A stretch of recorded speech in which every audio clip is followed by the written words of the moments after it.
Hey everybody and welcome to Reddit Stories with Ross. If you're new here and this is your first ever video, I'd like to say hello to you from me and my entire personality behind me. We're back with a bunch of more Reddit stories of some of the most insane people on planet Earth. I got a bunch of them for you today, so sit back, relax, get a cup of coffee, or alternatively, if you're working, cleaning, or driving, I hope you enjoy listening to these stories. If you're looking for an offline experience where you can download the video and listen to it audio only, all of these episodes are on Spotify and you can find a link in the description down there. And if you want to rate it 5 stars, I'd greatly appreciate it. Alongside subscribing to this channel as well, because most of you aren't subscribed and it's free. So we're kicking things off today with a doozy of a story. Not really a story necessarily, just a very, very poor outlook on life. Would World War III balance out dating globally? This might get a lot of hate/downvotes depending on your views. Long story short, I used to ride for Uber, picked up hundreds and hundreds of people, picked up multiple different older guys and gals. Somehow, one way or another, the conversation would lead to them talking about how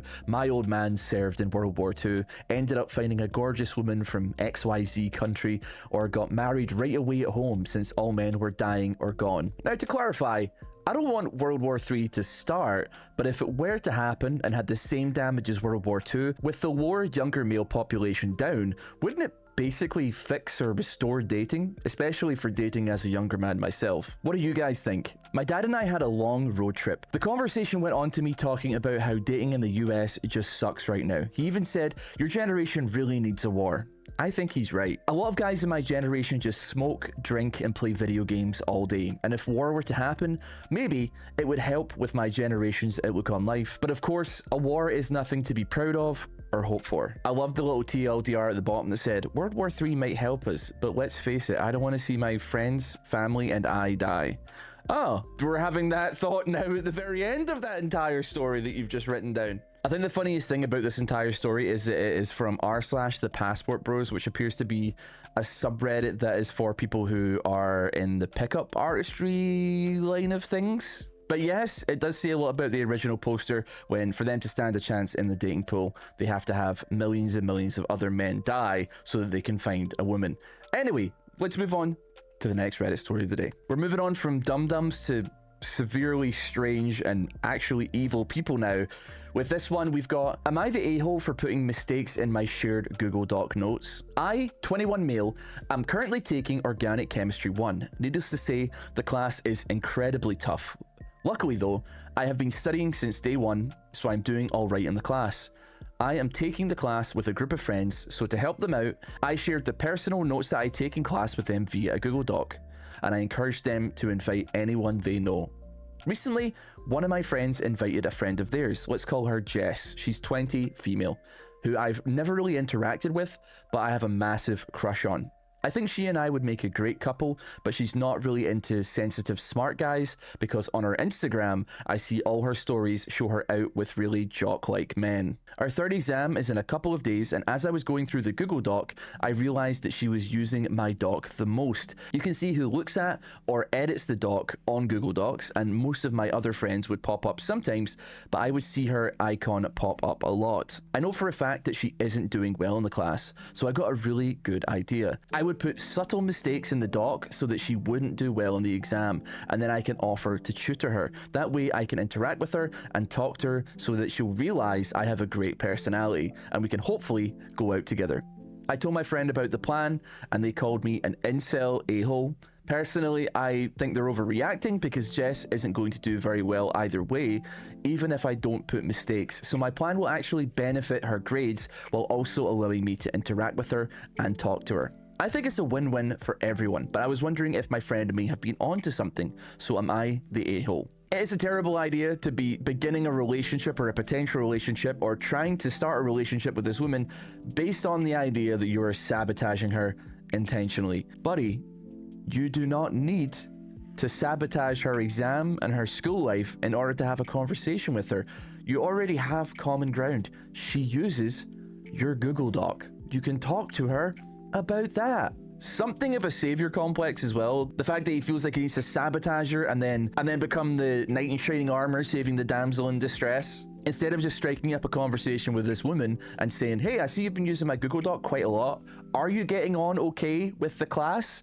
The fact that she uses it like almost every day should indicate that she needs the help.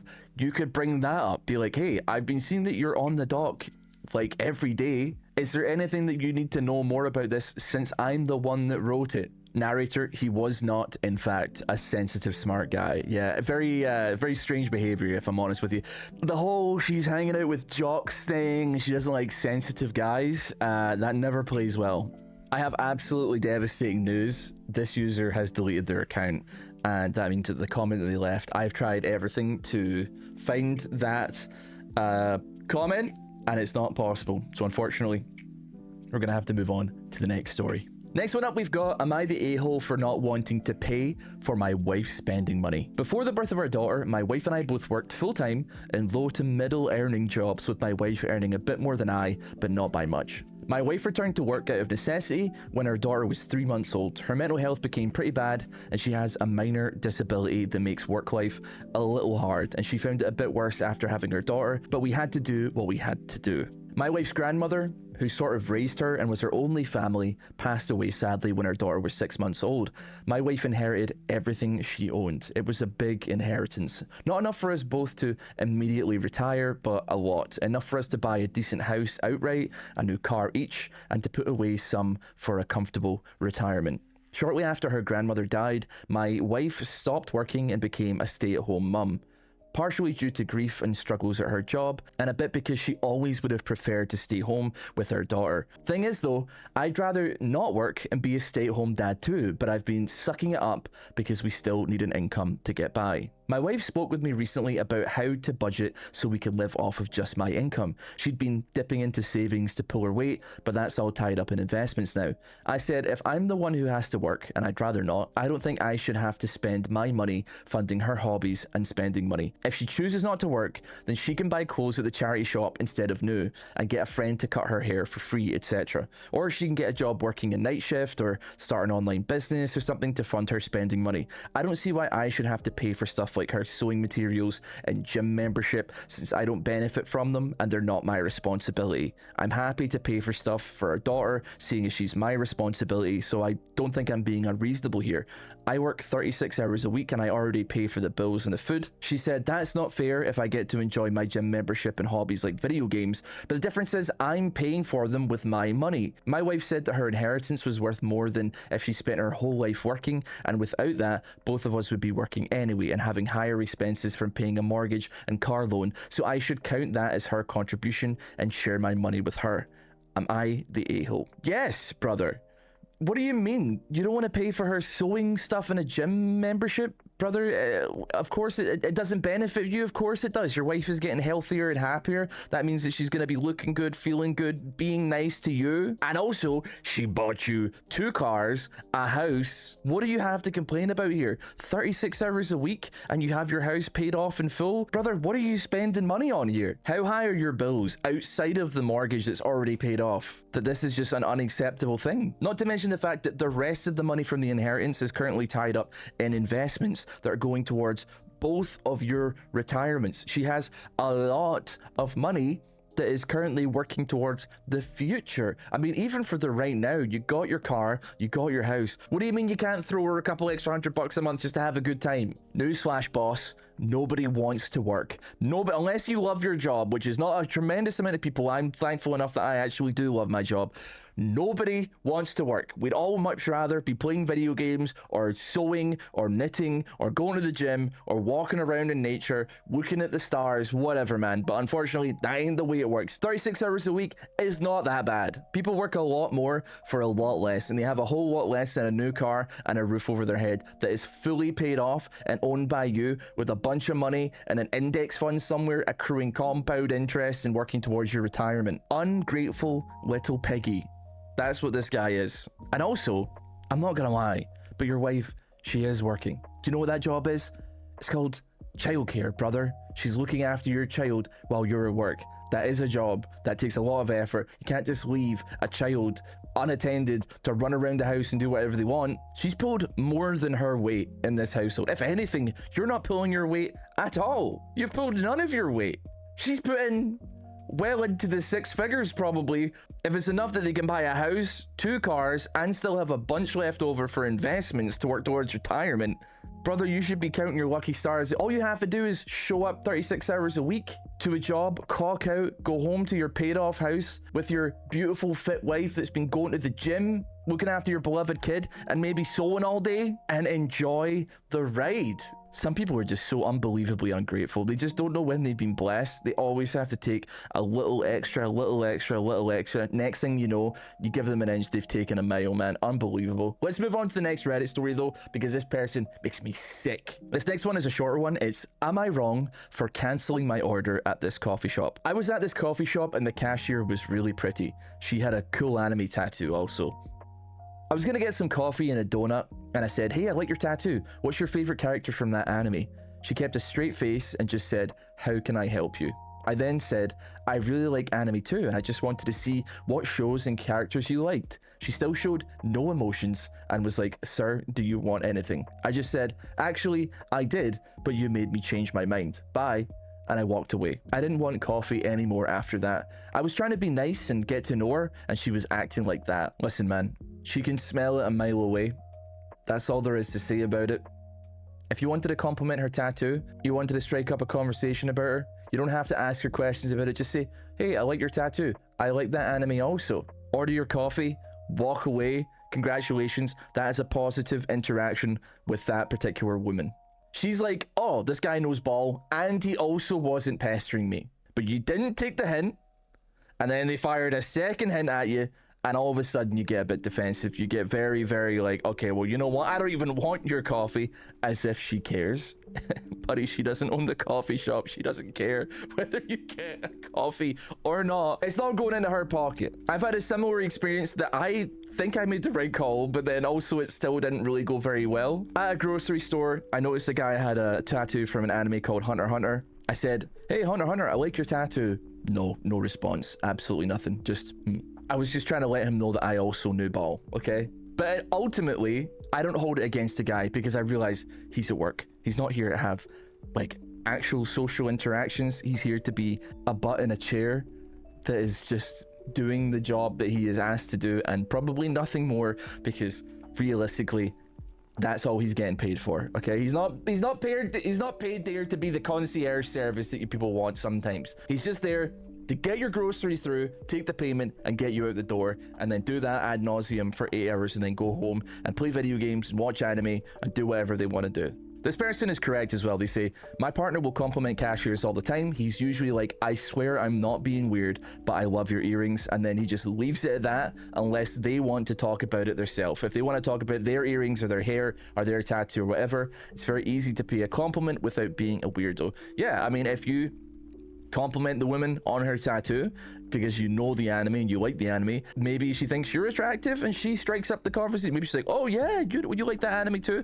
There you go, you've got a conversation going. Otherwise, kill it there. Stop it. Do not go any further. Honestly though, can I send a different perspective out there into the world?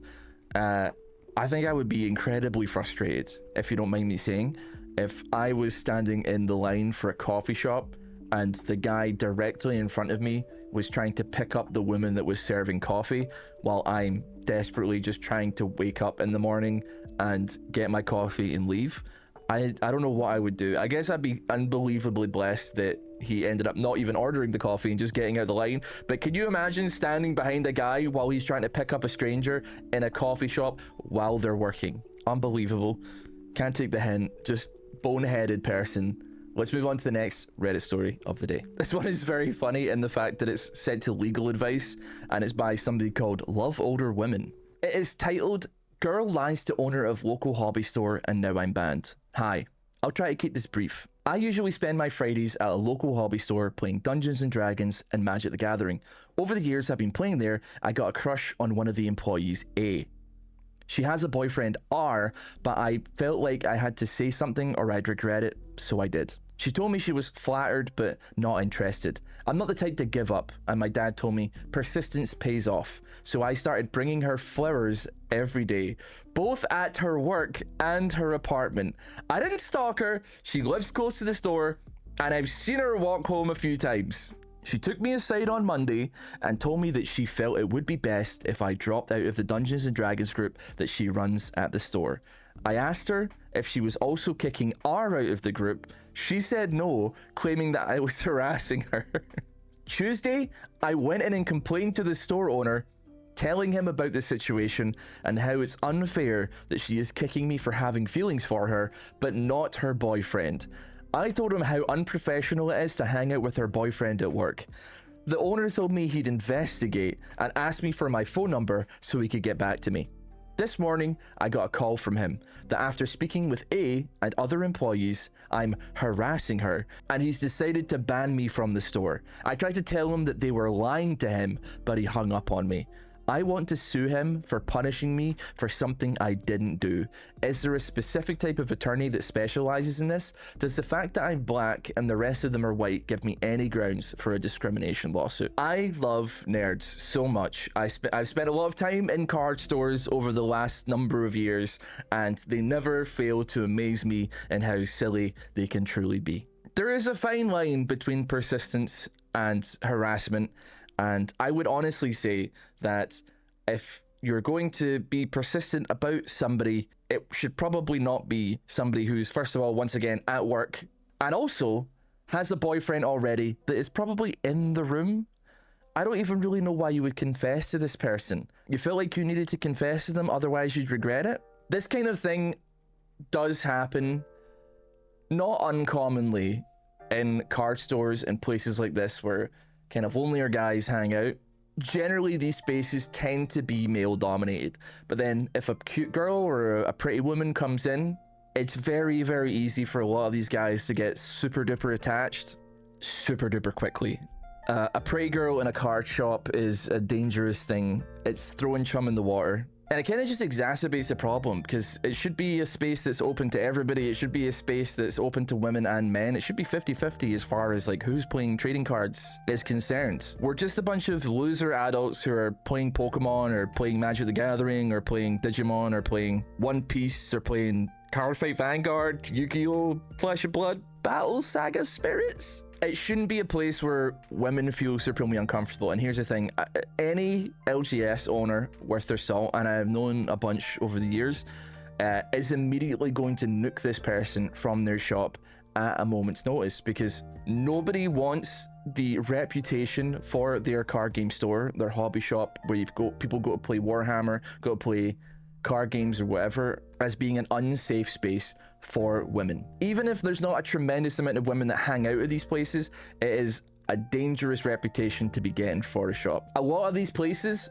will have like a zero tolerance policy for any kind of untoward behavior towards a woman, and absolutely they should. Race doesn't have anything to do with it, bro. It has everything to do with the fact that not only were you giving her flowers at work every single day, but you would also follow her to her apartment and give her flowers there. I don't even know the kind of resolve it takes within a person and the lack of self-awareness to find out where somebody lives, presumably by following them home, and then finding out which apartment is theirs, and then like knocking on the door or ringing the doorbell and actually presenting them flowers, unless he was just leaving them outside, which is actually, I think, creepier than knocking on the door. Yeah, okay, man, her boyfriend hangs around the store a lot while she's working. I get it. See, as long as there's no PDA or they're being inappropriate, making other customers feel uncomfortable, I don't see there's any problem with it. These card game stores, this happens all the time. Generally speaking, as long as they're not being supremely inappropriate, even not supremely inappropriate, you don't want like employees like tongue kissing each other and then coming to give you food or coming to give you a coffee or something like that. But it doesn't sound like there was anything untoward. She runs a D&D campaign, he happens to be in it. You've blown up your spot, bro. You had a good thing with your hobby shop, you had a Dungeons and Dragons game, you maybe had people there that liked you, and now listen, one thing about card game shops, gossip gets around very, very quickly. So that guy, he has definitely gotten himself a devious reputation in that store. And it's not just going to be that store, because people in that store, they go to another store across town, they go to another store across town. Next thing it spreads so unbelievably quickly through the group chats, through all the discords that the people have. This guy might actually be a social pariah just because he couldn't have a little bit of self-awareness and couldn't stop himself from stalking a woman. How weird So many people that I know that play card games are some of the nicest people on earth. They're nothing like you would expect nerdy cardboard playing people to be. Weirdos, yes, but lovable, absolutely. But you always get people like that, man. Anyway, that one was one that hit home for me because I love drama that happens in these stores. But anyway, let's move on to the next Reddit story of the day. This one is, my ex got revenge on me in the worst way possible, and I have no way to clear my name. Last year I cheated on my ex-girlfriend of 8 years, Annie, with a colleague, Jess, who I now have a 3-week-old son with. I have no excuse. It cost me a job and the majority of my friendships, along with the love of a good woman. I deserved it all, and I have never expected any sympathy for my actions. Annie delivered my stuff to my parents' house before I knew she even knew about the cheating. She didn't even confront me, she just cut me out of her life without a word. I messaged everyone we knew, begging them to ask her to talk to me, and I sent hundreds of messages telling her how much I regretted everything and wanted her back. I never got a response. Jess saw the messages and it obviously caused issues between us in the beginning, but she fell pregnant quickly, so we moved past it for the sake of our family together, which we both wanted. I am 100% committed to the relationship and haven't even looked at another woman since things settled down. In the final stretch of Jess's pregnancy about a month ago, I saw Annie in a shop for the first time since the breakup. She was pretty cold towards me, but said that a few months ago she found a keychain that my granddad got me when I was very young. It's not valuable, but she knows it means a lot to me, and she said that I could come collect it in the following Saturday morning. I explained that was 6 days after Jess was due to give birth, so I probably need to go home. But she said I could either get it on Saturday or it was going in the bin. So I agreed a time to go over. My son was born a few days late, but he's perfectly healthy and wonderful. So he was less than 24 hours old on the Saturday I needed to collect the keychain. I planned to pop in on the way to the hospital, but when I got to my old house, Annie invited me in to talk about how things ended between us. I thought we had a good conversation and that both of us walked away with closure. She let me apologize for the way that I treated her, wished me the best with my new family, and hugged me as I left. I admit I held on tightly for the hug, but it was purely because of the relief, not lingering feelings. I spent less than an hour at our house, then headed to the hospital. I didn't tell Jess about any of this because I know she still feels insecure about Annie, and I didn't want to add fuel to that. When I arrived at the hospital after seeing Annie, Jess had revoked my access, and the ward manager wouldn't tell me why. I ended up being removed by a security guard because I was denied seeing my son for the second time ever and didn't respond well to being blindsided. I tried calling Jess and her mum over and over, and the only response that I got was a screen recording of a message from Annie. It was doorbell footage of me walking through the door at 9:30 and then back out just after 10:15, and the hug is only partly caught, so it does look like we might have been kissing. The message Annie sent with it said, "Did he even shower and change his clothes between effing me and holding his son? Congratulations on being stuck with him for the next 18 years. I hope it's everything that you dreamed of." No one believes this is a setup at all. It's something I would never have expected from Annie, and no one else would either. So they're completely rejecting the idea that this is a lie. I sent her a message asking why she did this, assuming that I'd still be blocked. Her response was that she wasn't going to let me play innocent and that I may have deleted all of her messages over the past few months, but she hasn't. Obviously, there are no messages, but she blocked me again straight after, so I have nothing at all to exonerate myself with. She waited in silence for almost a year, then took the most cruel and vindictive revenge she possibly could. I have met my son once, minutes after he was born, and now Jess is refusing any contact with me and won't let me see him. Court will take months, and my heart hurts every minute of every day. I know what I did to Annie was horrible, but I don't deserve this. I have no one to talk to about it because not even my own mother believes me. Her only question was why I ruined my life with a baby when Annie was willing to reconcile, and that's about the most supportive thing that she has said to me since I was dumped. The few friends who stuck with me are assuming the worst too, and it's killing me that not a single person I know sees me for what this is. Everything is ruined. Now, you'll be happy to hear that the original poster of this has been, or was, fighting for his life in the comments section once upon a time. People obviously had a lot to say about this, and I guess I do too as well. I think that it's been a long time, it's been over a year since you two broke up. The smart thing to do would be to, if you have to do it, first of all, I don't understand why a keychain is ever going to mean that much compared to meeting your newborn son that you've only ever seen one time. I personally don't get that. I don't think there's any keychain on this earth, even if it was solid gold, that I would that would stop me from going to see my son, and nothing can be worth the trouble and the potential volcanic eruption that happens from me doing this. But if you must, go to the door, she hands you the keyring at the door, leave. That's all the interaction needs to be. Hell, you don't even have to have a conversation. She can leave it on the doormat. She can leave it under the doormat in front of the door. You go pick it up and then get out of there. There is nothing to benefit. I don't care about closure. I don't care about you feeling better about yourself. I don't care about your neediness, you wanting to seem like a nice guy and the best guy, because brother, you cheated on her. You're not a nice guy. All of this is a pity parade to make yourself feel better. Okay, yeah, she got you. That was pretty brutal what she did to you. And to be honest with you, the only thing that's going to suffer in this is the kid that's maybe not going to grow up with a dad now. But you cannot call this anything other than a prison of your own creation. He says in the comments though, if I truly wanted to be with her, I wouldn't have cheated on her. That's the bottom line of the matter. The commenter here is very, very, very smart. And when I say smart, I mean has some common sense. Then why didn't you break up with her if you felt that way?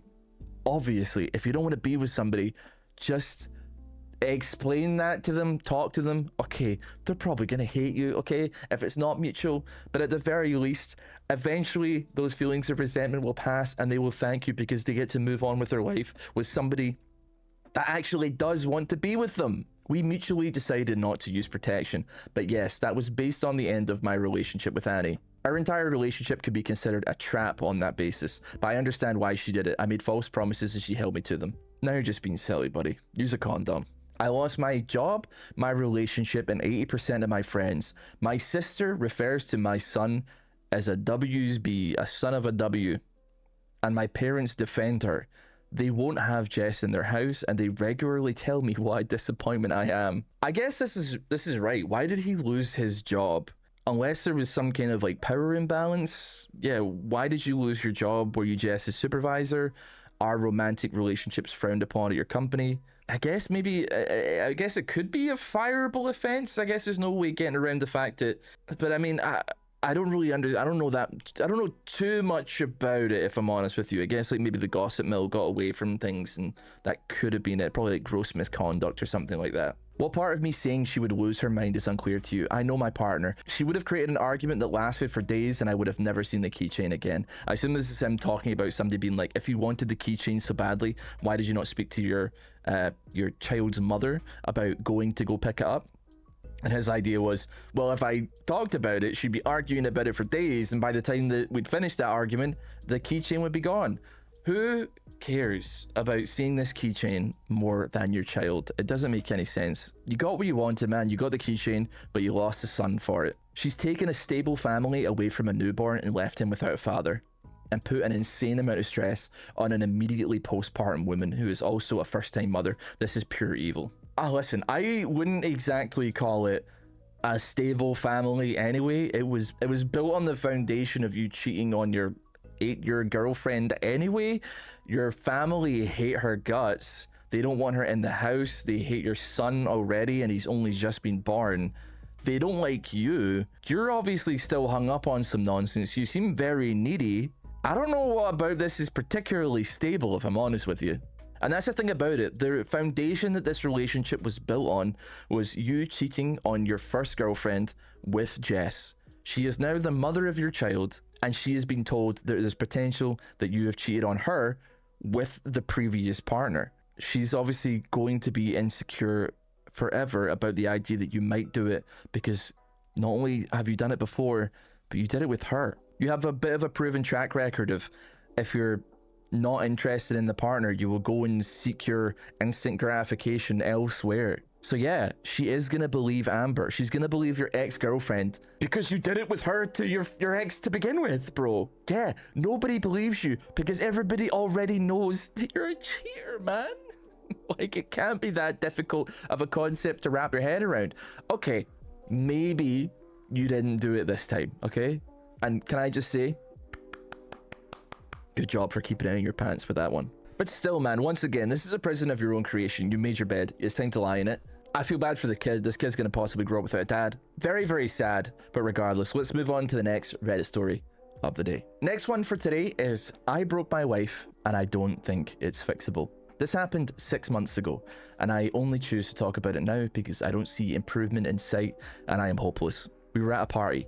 My friend is single and we started talking about love and relationships. My wife and I have been happily married for 7 years. We have 3 beautiful children. She is the love of my life.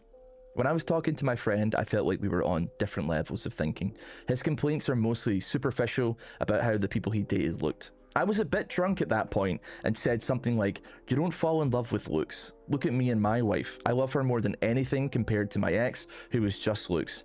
Everyone went silent and my damage control was worse, so I ended up shutting up. I couldn't get my point across, but even I thought that maybe these thoughts had been in my head, but only came out when I was drunk. My wife was shocked. First week she was so angry and wanted to understand what I meant, and nothing I said was good enough. I was drunk. I love her. I think she's the most beautiful woman. She thought being drunk made me say my true feelings. Then one morning she said, "You know, I have never felt as ugly as I have felt this past week. I have always thought that I am beautiful." She didn't cry this time, but she hasn't been happy since. I started crying and apologizing, but she was just emotionless. It was the last time that she looked at me too. She is taciturn and distant, but only with me. She has lost 20 pounds and she works out 6 or 7 days a week. She never has free time with me. If she's not with the children or her family and friends, she's immersed in some book or has her headphones on. She's always fully clothed now, even in bed. She locks the bathroom door when she takes a shower. She is more active on social media too. She shares many pictures of her and she thanks everyone who gives her a compliment. Before, it was just pictures with her children and pets, but now it's her working out in sports bras and tights. I broke her and I don't know how to fix it. You gave your wife like a complex, man. You gave her like a genuine, severe insecurity. This comment is so true. I can guess, but I would love to know what the damage control was that was worse than what he had already said. We have an update on the damage control. Oh my goodness, I can't believe it. Damage control update. My friend and wife and my wife's friend and husband were very silent, and I started saying that I didn't mean that my wife wasn't good looking, I just meant that I loved her for other things. Then, even worse, I said that sometimes you're very attracted to someone and everything is a whirlwind with them, but you have nothing in common and see no future, and I probably alluded that I use my brain and not my willy when looking for a relationship. I thought it was the logical way of thinking, but for her, I think she would have preferred that whirlwind and passion. But I was inebriated is not an excuse. Very true, very true. Listen, everybody says and does stupid stuff when they're under the influence of alcohol. It's a very evil drug, okay? Listen, you're just gonna have to suck it up. You need to make amends. You need to be kind to your wife. You need to try and move past this. You put your foot in your mouth. I want to try and give the benefit of the doubt that you weren't trying to be a horrible guy, but it came off that way. It was bad enough. I mean, I don't even think you've typed it out bad enough, okay? Because if it was bad enough to make an entire room fall silent, I think that you're not telling the full story here, including the damage control update. You gotta make your wife feel like the most beautiful woman in the world, man. Otherwise, what's the point? What are you even doing? Because fundamentally, you are correct. Looks aren't everything. But that also doesn't stop the fact that when you're going out with your wife, that you shouldn't be on the ground barking like a dog, man. Just a dumb guy. Let's move on to the next Reddit story of the day. This one is a horrible one. It's advice for sad/depressed feelings about wife's reconstruction. I don't really know where to go. I'm just looking for ideas and support. My wife had HER2, which is breast cancer, and had a bilateral mastectomy. She survived and is cancer-free, went through the reconstruction process and got fake boobs with the skin pinch nipple and areola tattoos. I know I should be thrilled, but I don't know how to deal with my sadness over losing her breasts. The reconstructed ones just aren't the same. I feel terrible. I know I'm a POS for obsessing over this, but I don't know what to do. I'm sorry for putting this on y'all, but does anyone who has gone through this have any advice? I'm seriously grieving and I don't know what to do. It's so stupid, but I can't help it. I feel terrible. I don't deserve help. I should be happy, I know, but someone has to understand how I feel, please. I'm sorry that you're grieving the loss of your wife's breasts. I'm certain that your wife is probably also sad to have seen them go, but presumably that's severely overshadowed by the idea that she beat cancer.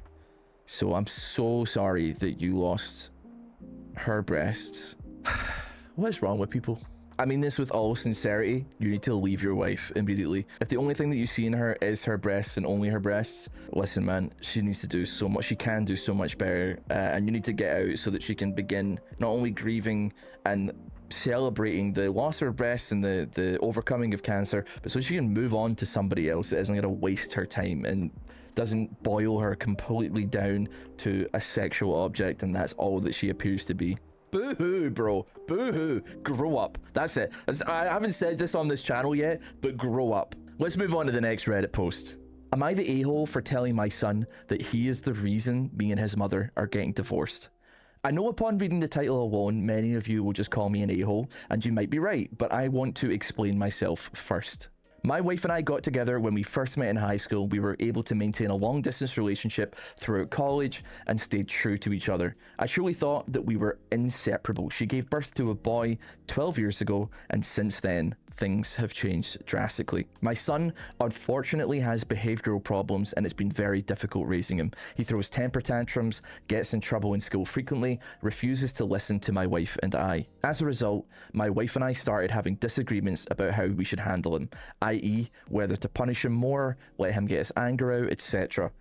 This created a wedge between us that kept getting wider. We both resorted to drinking more and wanting to be away from each other as much as possible to get some relief. We started having more arguments, and eventually it became so obvious that our marriage was deteriorating that family members started questioning it. So the topic of divorce came up, and we both decided to go through with it. When I first told my son about it, he cried endlessly, then started throwing fits about how unfair it was.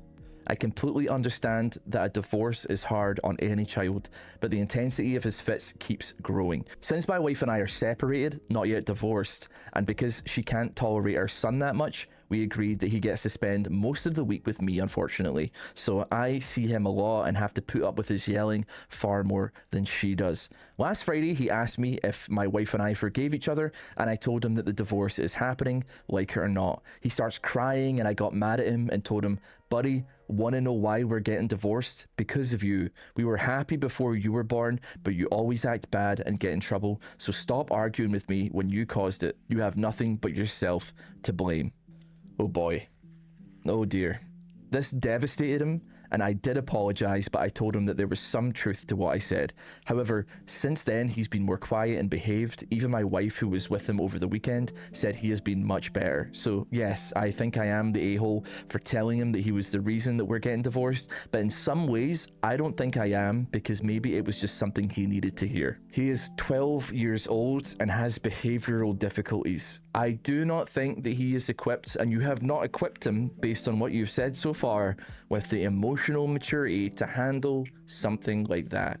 You have just dropped a generational trauma bombshell, and you are the Oppenheimer of emotional trauma on this kid, okay? I appreciate that your patience has run thin with your son, but unfortunately, you have to dig deep, you have to find more patience, and you have to deal with them as a father should with his son.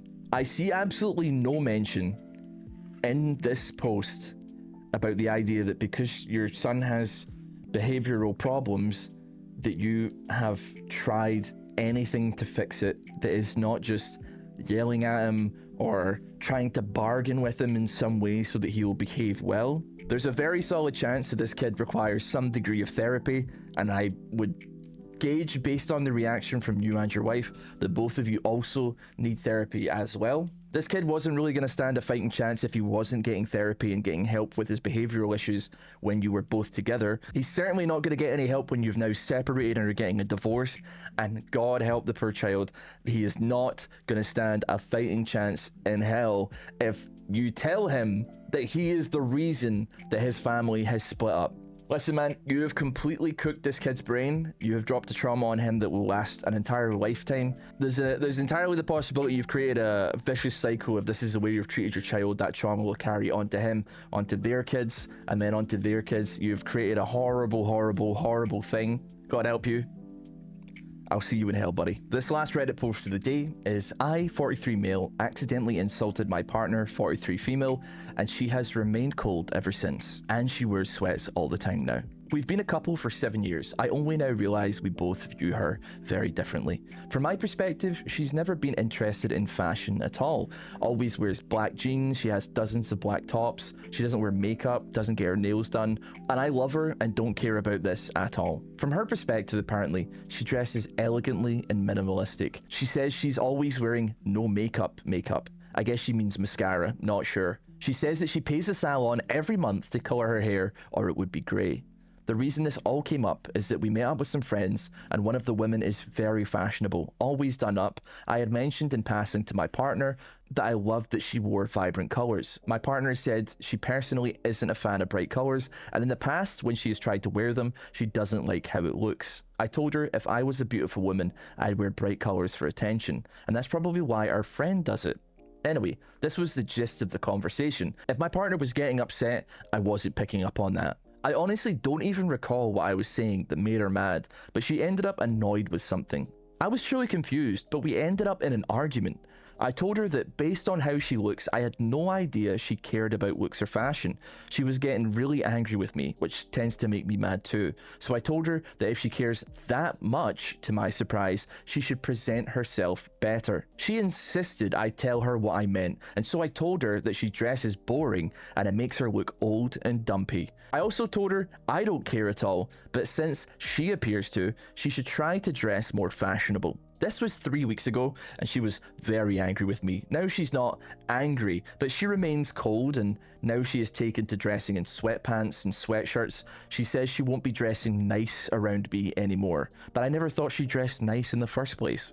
Obviously, I put my foot in my mouth and I've apologized, but she doesn't care. She says that she won't forget what I said. I really just want her to drop this. Is this something that needs therapy or just time? This is such an unbelievable man thing as well, that even despite the fact that you presumably see your wife all the time when she actually doesn't have makeup on, for instance, when she goes to bed, that you actually can't tell when a woman puts on a natural face of makeup, natural being that like it's subtle and it doesn't necessarily look like they're wearing a lot of makeup, but they are wearing makeup. Ever notice that like your wife's skin is a lot smoother than it would normally appear? She's probably got like some foundation, some blusher, a little bit of eyeshadow, you know, all these things that women must do to appease the societal norms that our world has put in place, right? But what exactly are your credentials that you're such a fashionista, man? You want just acrylic nails?